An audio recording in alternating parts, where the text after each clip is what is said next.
आपको दिया है glycerine is filled in 25 millimetre wide space between two large plane horizontal surface a horizontal surfaces, large plane horizontal surfaces.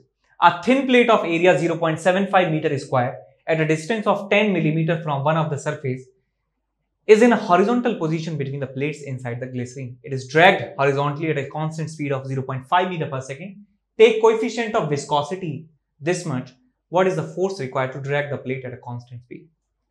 तो इस सवाल को आप देखिए कि एक ग्लिसरीन से भरा हुआ हमारे पास एक थिक हमारे पास कह सकते हैं एक प्लेट है और उसमें हमने बीच में एक प्लेट घुसा दी है ब्लू कलर की प्लेट हमने यहां पे घुसा दी है। तो मैं यदि आपको यहां से एक व्यू दिखाऊं एक और, तो ये सबसे टॉप मोस्ट सरफेस है और ये फिक्स्ड है और नीचे एक और सरफेस है जो भी फिक्स्ड है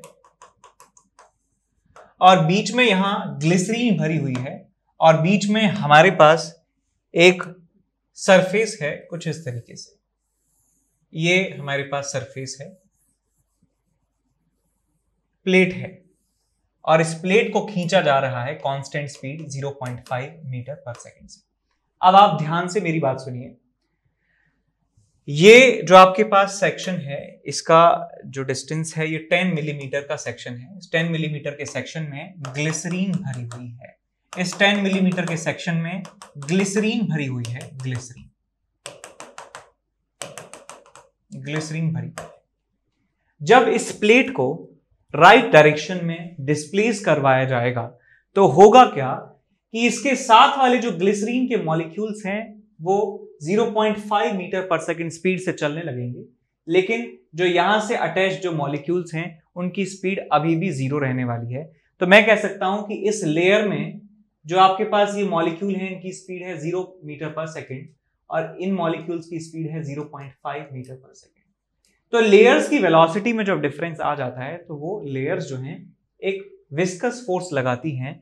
तो मैं कह सकता हूं कि इस लेयर के द्वारा इस प्लेट के ऊपर एक फोर्स लगेगा और इस फोर्स को विस्कस फोर्स कहते हैं, जो इसके रिलेटिव मोशन के ऑपोजिट लगेगा।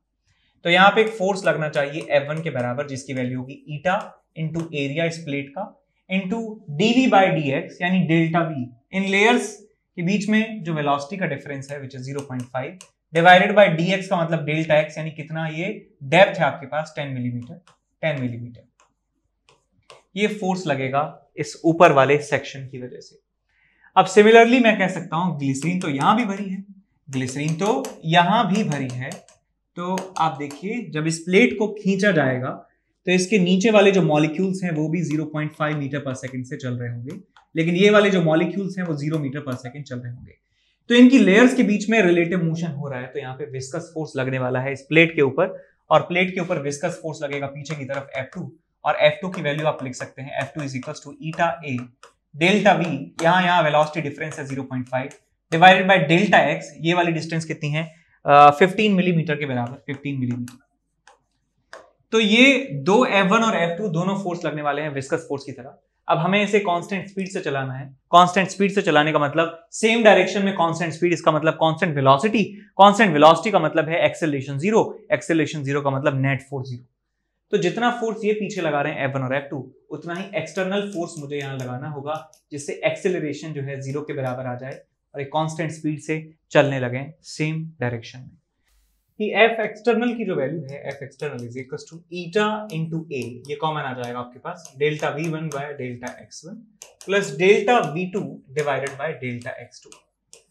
तो यहाँ ईटा की वैल्यू जो है कितनी है, ईटा इज 0.5 इंटू एरिया आपके पास है 0.75 मीटर स्क्वायर के बराबर which is 3/4 metre square, so it's 3/4 delta V1 velocities में डिफरेंस 0.5 और 0.5 डिवाइडेड बाय डेल्टा x1 की जो वैल्यू है वो 10 मिलीमीटर है, so 10 into 10 raise to the power -3 plus 0.5 divided by 15 into 10 raise to the power -3। तो ये आपको यहाँ मिल जाता है, आ जाए आपके पास 3/8। यहाँ मिलेगा आपको कि ये 550 प्लस यहाँ पे आपको मिलेगा ये 500/15, तो आपके पास 100/3 so you will get 150 plus 100 250/8 आपको यहाँ पे मिलने वाला है। 150 प्लस 100 250 डिवाइड बाई 3 से 3 चला गया 250/8। इसको आप डिवाइड कर दीजिए, 8 से गया 3 बार 24, 1 8 1 2 2 सो 31.2। थोड़ा सा मिस्टेक कर दिया यहाँ पे, 8 या 24 1 बचा 10 2 2 ठीक है। सो 31.2 जो है आपका आंसर आपको मिल जाता है, चेक कर लीजिए 31.25 मिल रहा है 25। तो सवाल अच्छा था। सवाल में आपको एक कॉन्सेप्चुअल क्लैरिटी होना जरूरी है कि विस्कस फोर्स जो है किस तरीके से काम करते हैं, ना सिर्फ फॉर्मूला बल्कि कॉन्सेप्ट भी यहाँ पे इंपॉर्टेंट था। तो मैं इसे पूरे 4 आउट ऑफ 5 जो है प्रदान करता हूँ।